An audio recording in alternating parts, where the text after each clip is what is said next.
आज संसद के बजट सत्र का समापन हो रहा है, लेकिन इस बार ये समापन खास है क्योंकि लोकतंत्र के मंदिर में राम मंदिर पर धन्यवाद प्रस्ताव पास होगा, जिसमें पीएम मोदी भी भाषण देंगे। 22 जनवरी को रामलला की प्राण प्रतिष्ठा और आज लोकसभा में पीएम मोदी का राम संवाद।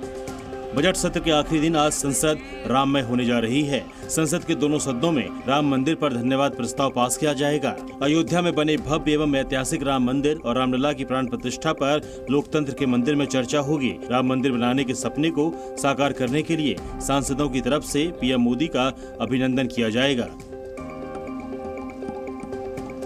जबकि शाम 5 बजे पीएम मोदी लोकसभा में बोलेंगे। बीजेपी ने दोनों सदनों में अपने सांसदों की मौजूदगी के लिए व्हिप जारी किया है। व्हिप के मुताबिक राम मंदिर के अलावा कई और महत्वपूर्ण बिल भी आज संसद में लाए जाएंगे।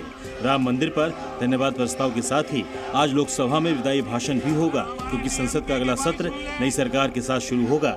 तब कई मौजूदा सांसद अगली लोकसभा के सदस्य नहीं होंगे।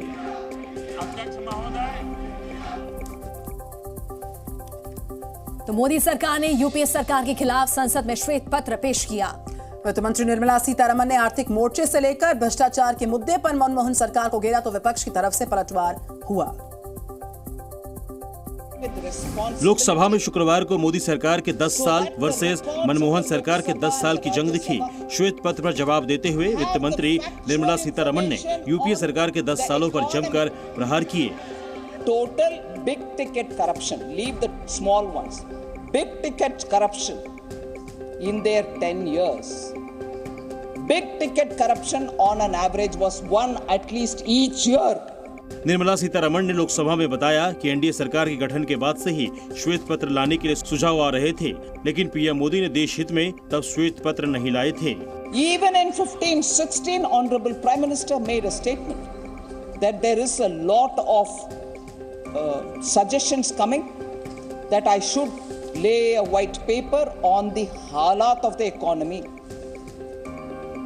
but I'm not doing it because of national interest. हालांकि विपक्ष सरकार के श्वेत पत्र पर मोदी सरकार के आरोपों को नकार कर मनमोहन सरकार की उपलब्धियां गिना रही है। तो श्वेत पत्र पर वित्त मंत्री निर्मला सीतारमण के जवाब से पहले लोकसभा में बहस काफी तीखी रही। पक्ष और विपक्ष दोनों तरफ से जमकर बयानों के तीर छोड़े गए और बयानों की ये तपन संसद के बाहर भी महसूस की गई। श्वेत पत्र पर चर्चा के दौरान जिन सांसदों ने कांग्रेस पार्टी का पक्ष रखा, उनमें मनीष तिवारी प्रमुख रहे। श्वेत पत्र पर वित्त मंत्री के जवाब के बाद सदन के बाहर भी मनीष तिवारी के तेवर नरम नहीं पड़े।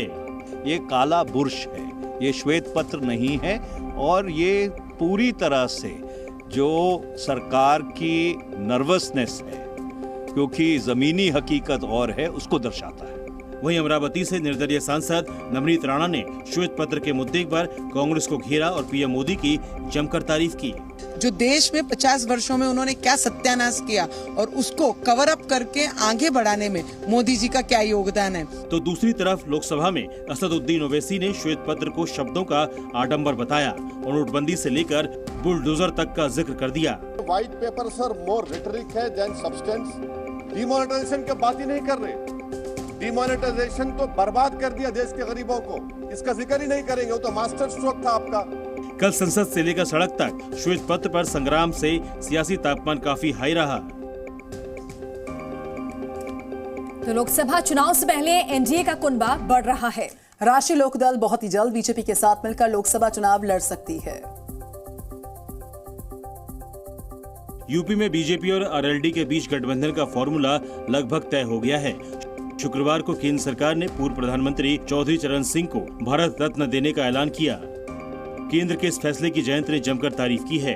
मीडिया ने जयंत चौधरी से जब सवाल किया कि क्या एनडीए में शामिल होने जा रहे हैं, जिसके जवाब में जयंत चौधरी ने कहा, देखिए कोई कसर रहती है क्या। इसलिए मैं कहता हूं दिल से मोदी जी को विशेष तौर से धन्यवाद और आभार कि आपने आज चौधरी अजीत सिंह जी का अधूरा सपना पूरा किया। पाने की अब आप भाजपा के साथ हाथ मिलाने के लिए तैयार हो, आप भाजपा के साथ हाथ मिला रहे हैं। देखिए कोई कसर रहती है, आज मैं किस मुंह से इनकार करूं आपके सवाल की। सूत्रों के मुताबिक बीजेपी और राष्ट्रीय लोकदल में गठबंधन लगभग तय हो गया है।